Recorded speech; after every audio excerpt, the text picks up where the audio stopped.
Olá, continuamos aqui do 53º Festival de Cinema de Gramado. Meu nome é Lana Maldaner, eu sou acadêmica de jornalismo da Universidade Fevale. Agora estamos aqui com a Erika Hofgan, que é a produtora de impacto do documentário Lendo o Mundo. Ela é responsável por pensar sobre a circulação educativa e social do documentário. Seja muito bem-vinda. Muito obrigada, querida. Mais pertinho. Assim. Muito obrigada. Bom dia a todos, todas a todas que estão nos assistindo também. Obrigada. Érica, então eu queria que tu começasse falando um pouquinho sobre a tua trajetória e momentos marcantes assim da tua profissão. Bom, eu trabalho há mais de 20 anos com projetos, de um modo geral, e nos últimos 15, especialmente voltados à economia criativa, especialmente ao audiovisual, mas também com artes visuais, projetos culturais e artísticos, né, de um modo geral. E para essa parte do audiovisual e também a minha colaboração para o filme Lendo o Mundo, nos últimos anos tenho tentado bastante, além da distribuição, pensar, né, estrategicamente na distribuição comercial dos filmes, pensar nessa parte do impacto, que é usar os filmes como uma ferramenta socioeducacional, socioambiental, né, como que a gente pode utilizar o filme como uma ferramenta de outras ações para além das janelas de exibição convencionais, né, que são as plataformas de streaming, os canais de TV, o cinema. Então, um pouco dessa trajetória, mas especialmente sobre o filme, acho que essa é a minha principal colaboração e atuação. E como que é o processo assim de divulgação? A gente não tem muito essa noção de fora, né? Então tu pode falar assim como é um processo tradicional, né, dessa divulgação? Uhum. Dentro do audiovisual, a gente costuma ainda considerar, né, os festivais como essa primeira janela, como a nossa exibição aqui em Gramado, como de outros filmes, e depois seguir pelos canais de TV, plataformas de streaming, e depois também, né, com eventos, principalmente cine debates, onde são janelas também muito importantes, e depois o que a gente chama de catálogos, né, que é quando os filmes já passam dessa primeira fase de distribuição e ficam junto com um pouquinho menos de destaque dentro dos catálogos de um modo geral. Quando a gente pensa na produção de impacto, a gente pode fazer isso conjuntamente com as janelas comerciais, a depender dos parceiros de distribuição e dos parceiros do filme. Para o Lendo o Mundo, especialmente, a gente ainda está nesse processo de planejamento, né, de distribuição, justamente buscando os parceiros que tenham também uma afinidade com essas ações que a gente pretende desenvolver, tanto no Brasil como também fora do Brasil, né? O filme é uma coprodução entre Brasil e Estados Unidos. Aqui no Brasil, um dos principais parceiros é o Instituto Paulo Freire. Então, as ações de comunicação, elas vão muito também de acordo com essa janela de distribuição. Então, nós já temos um site do filme, que é lendomundo.com, onde a gente traz as principais informações, trailer, sinopse, ficha técnica, fotos, algumas curiosidades sobre o filme, também a rede social Lendo o Mundo, no Instagram e Facebook, né, nas principais redes. E aí, a partir do momento que a gente já consegue ter um cronograma de distribuição, parceiros, janelas, a gente intensifica esse plano de distribuição, né, com mídias, tanto mídia dentro desse universo das redes sociais, como outros tipos de mídia. Agora nós já temos uma assessoria de imprensa, falando divulgando, né, sobre a estreia do filme no festival. Então é um plano que considera os principais veículos, os principais meios e também acompanha esse cronograma de exibição do filme e as ações. Nossa, é todo um processo que a gente não faz ideia, né, para realmente o pessoal conhecer a obra, né? Nossa, muitas pessoas por trás. Claro, se a gente fizer um paralelo, o filme é um produto também, né? Ele é um produto audiovisual, ele é uma obra. Então, às vezes a gente desassocia um pouco dos projetos culturais, artísticos, um pouco dessa visão que a gente tem de outros mercados, né? Mas se a gente pensar, né, nesses projetos como produtos, a gente tem que seguir praticamente o que a gente faz para lançamento lançamento de qualquer, né, de qualquer outro bem ou serviço.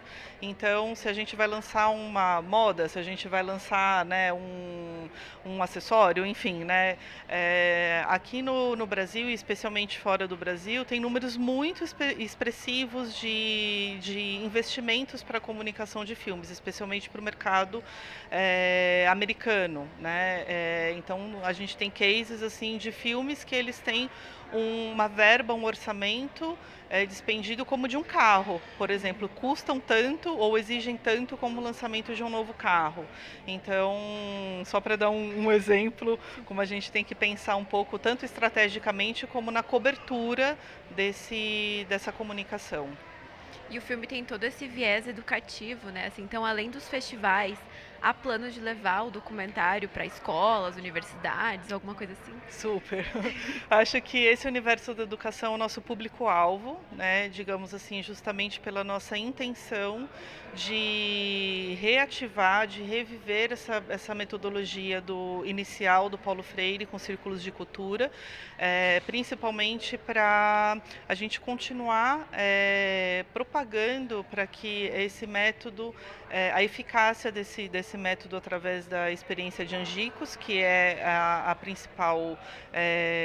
o principal conto, né, do filme, o principal ponto, que as pessoas poderem ler e escrever em 40 horas, né, em 40 horas, 40 dias, né, se a gente colocar isso dentro de um tempo mais cronológico, né?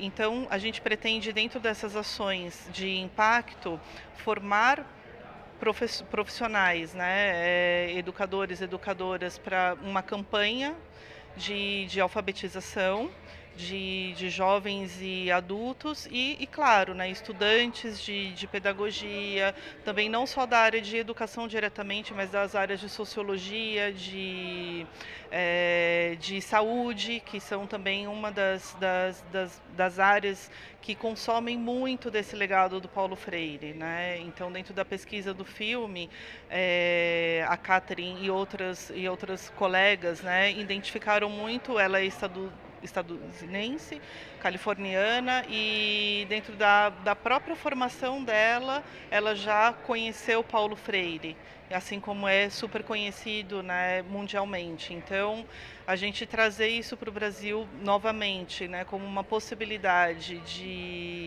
de avançarmos ainda num índice muito grande de analfabetismo, acho que vai ser muito importante. Vamos trabalhar para isso, né?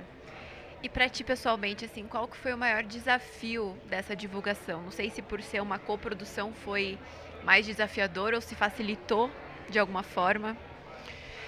Eu acho que as duas coisas, né? A gente tem que pensar nesse trabalho, digamos, para dentro e para fora do Brasil. O Brasil já é bastante desafiador, porque, né, é um país que a gente tem diferentes Brasis dentro do Brasil. Então, se a gente pensa numa comunicação para o norte, nordeste, sul, sudeste, né, a gente encontra situações diferentes, né, apesar de... Então, isso vai exigir da gente também um planejamento e um estudo do nosso próprio campo, né, por onde começarmos, de como começarmos, que parceiros, né, através de cada ponto do país, que são importantes também para a gente conseguir realizar esse trabalho, para além dos parceiros de distribuição, né, e exibição.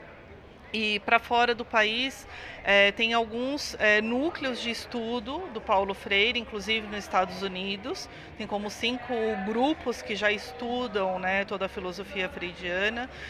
Então, pensamos que através desses grupos é mais fácil a gente começar, porque a gente precisa também ter um case, né, dessas primeiras ações para que a gente consiga internacionalizar, multiplicar. Então é importante ter essa base.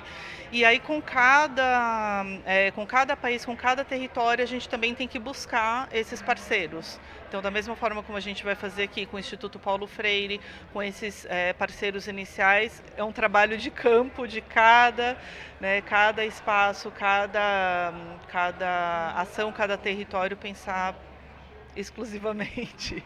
Usando, claro, a experiência que a gente vai ganhando, né, ao longo do processo, pouco a pouco também. Então, isso facilita. O mais difícil, às vezes, é a gente começar. Aí depois a gente vai, né, usando dessa experiência também para facilitar as próximas. Érica, agora então, para finalizar o nosso bate-papo, eu gostaria que tu fizesse um convite diretamente para a câmera, para o pessoal acessar, conhecer e assistir o documentário. Tá. Bom, deixo aqui novamente o nosso site do filme, que acho que é o principal ponto de encontro e referência por enquanto, que é lendomundo.com, assim como o nosso Instagram também, Lendo Mundo. A partir do site e das redes é onde a gente vai conseguir, né, divulgar de uma forma mais rápida, assim como o Festival de Gramado, os próximos festivais que o filme está inscrito em participar, e também as janelas de exibição que a gente espera aí até em breve também ter o filme disponível para que todos possam assistir. Érica, agradeço muito a tua participação aqui no podcast. Muito obrigada, boa sorte para todos. Obrigada. Então agora seguimos aqui do 53º Festival de Cinema de Gramado e agora conversamos com a Erika Hofgan, é a produtora de impacto do documentário Lendo Mundo. Seguimos aqui. Olá, está começando mais um episódio do Podcast On Revista Fevale, especial 53º Festival de Cinema de Gramado. Nesse episódio, estamos aqui com o documentário Lendo Mundo e eu tô com a diretora Catherine Murphy. Seja muito bem-vinda. Muito obrigada. Então, tu pode começar contando um pouco sobre a tua trajetória, momentos marcantes da sua vida? Bom, eu sou Catherine Murphy, sou californiana, né? Muito feliz de estar aqui em Gramado com vocês agora. E sou a diretora do filme com minha co-diretora Iris de Oliveira, que é baiana de Salvador. Então, chegamos com uma equipe linda também de vários produtores, fotógrafos, uma equipe grande, principalmente brasileiro, mas também internacional, em uma caminhada linda de 5 anos, construindo um documentário sobre os primeiros trabalhos pedagógicos do professor Paulo Freire.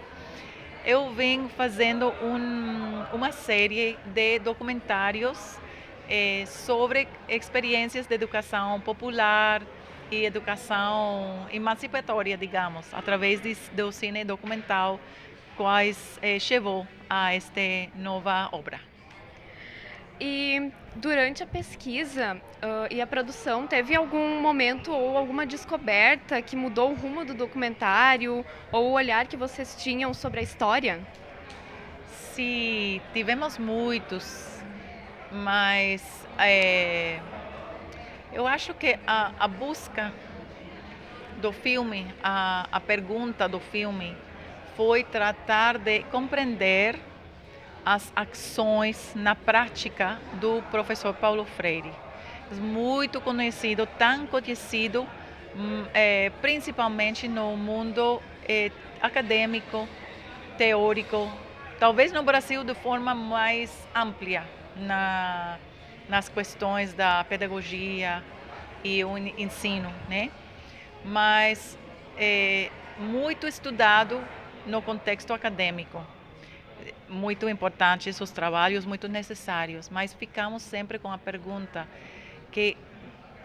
qual foi a origem a filosofia de Freire, o pensamento de Freire e quais eram as ações na prática, na base, a nível comunitário, e quem eram seus colaboradores mais pertos. Então, o processo do filme foi realmente buscando, procurando essas experiências. Então, aprendimos o começo do processo foi de aprender, não? Aprender, estudar, pesquisar, ler, visionar, escutar as experiências na prática, em Recife, e também nos levou à cidade de Angicos, que foi onde mais bem enfocamos o filme na experiência de Angicos. E vocês entrevistaram pessoas que participaram dos círculos de cultura originais, e como foi reencontrar essas memórias vivas mais de 60 anos depois? Ai, muito emocionante, muito emocionante. As pessoas na cidade de Angicos que trabalharam com Paulo Freire, que foram seus alunos, mas são precisamente são participantes também, são co-criadores de seu método. E acho que conhecer a eles foi muito lindo.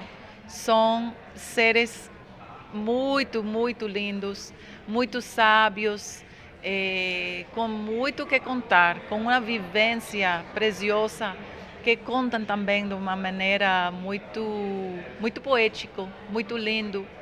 E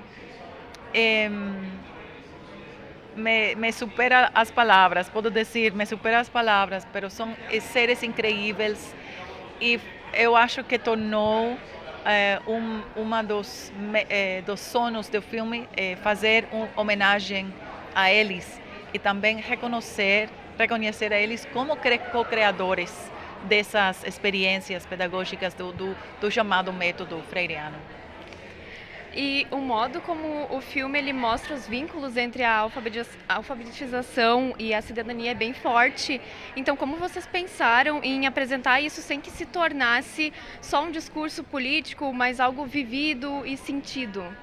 Sim, eu acho que também é um acercamento, uma abordagem humanista, que também da escuta, muita escuta das pessoas, tratar de entender a experiência dos círculos de cultura, porque às vezes as pessoas ou os fontes, não sei, ou dão uma leitura ou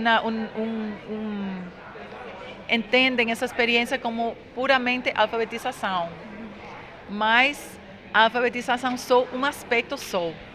Foi um processo de aprendizagem coletivo e desse término freiriano de conscientização. Vamos falar do trabalho, onde você trabalha, quanto você ganha. Não sei, através da pergunta, em que as pessoas encontrassem espaço para dialogar sobre suas vidas. E essa necessidade não só de ter acesso à educação tão importante, que não deve ser político. Isso é um direito humano de todos. Ninguém deve ser excluído do acesso à educação. Mas estava também vinculado ao voto. Então, cada pessoa merece o voto, né? Não é um direito da nação, da cidadania, poder votar e exercer seu desejo, né? Claro, é uma participação política, mas não é. Freire então diz, não, eu nunca falei às pessoas vota sim, votação, né? Que entendem, compreendem e votam seu desejo, né? Mas essa questão da cultivar uma cidadania ou permitir uma participação a setores, pessoas, comunidades, setores da população que não tiveram, que estivessem excluídos, formalmente, institucionalmente excluídos. Isso, para mim, não é político, não, transcende a política, né? É uma questão humana fundamental. E se tu pudesse apresentar, lendo o mundo, a Paulo Freire hoje em dia, o que tu gostaria que ele visse ou sentisse ao assistir o documentário? Ah, linda pergunta, linda pergunta. Eu esperaria que Freire sentira que o filme faz compartilhasse de uma forma autêntica, amorosa, humana, humanista e também inclusiva da experiência de Angicos, que Freire liderou, mas foi de muitas mãos. E precisamente isso tentamos abordar. E o título Lendo o Mundo ecoa a frase de Paulo Freire, mas depois de ver o filme, ele ganha outro peso, certo? Então, para vocês, o que significa hoje, no Brasil de 2025, ler o mundo? Bom, Freire sempre diz que antes de ler a palavra, as pessoas já sabem ler o mundo.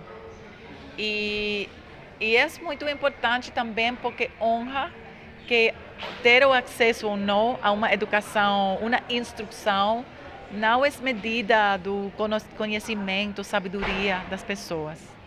Tem muitas maneiras profundas de saber. Então, eu acho que isso também é uma questão permanente. Isso tentamos também, com o filme,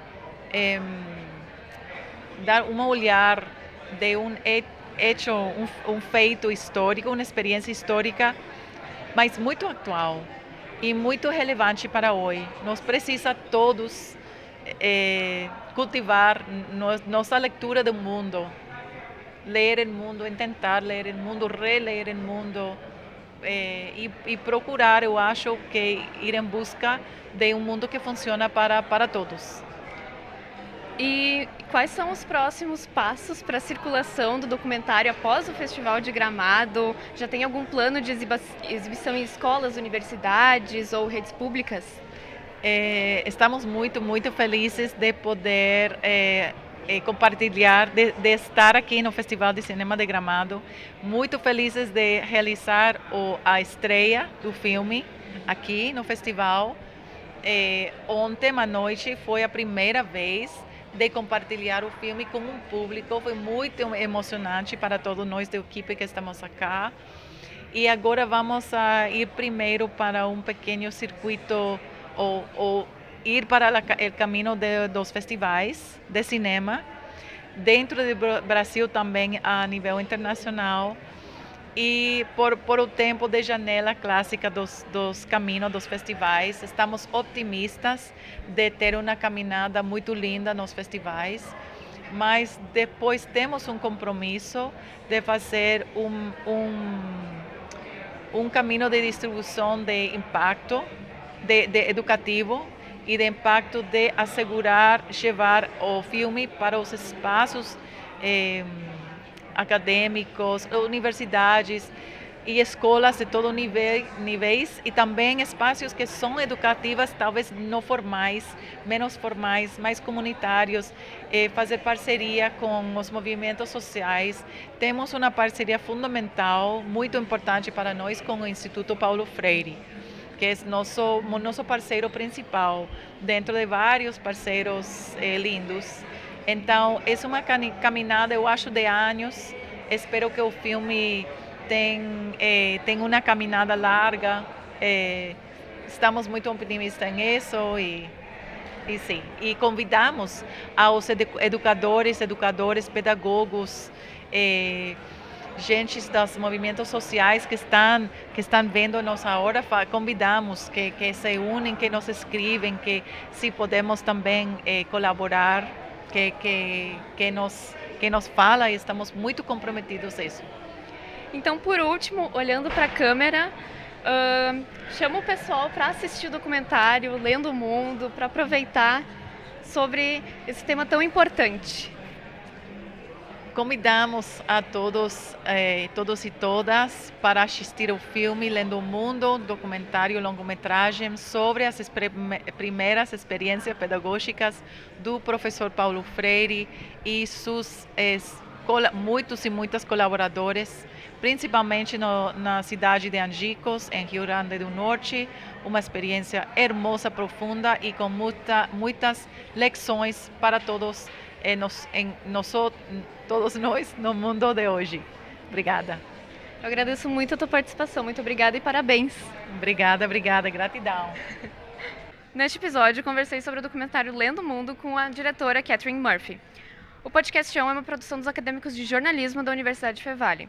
Apontando a câmera do seu celular para o QR Code que está aparecendo aqui na tela, vocês terão acesso ao nosso Instagram, @podcastion, Revista Fevale, ao YouTube e Spotify. A produção é das minhas colegas Lana Maldaner, Laura Stum, Liz Cardoso, do meu colega Ramon Ferreira e eu, Letícia Flash. A técnica é de Carlos Pereira e Rinaldo Silveira, com orientação do professor Marcos Santuário. Muito obrigada e até a próxima!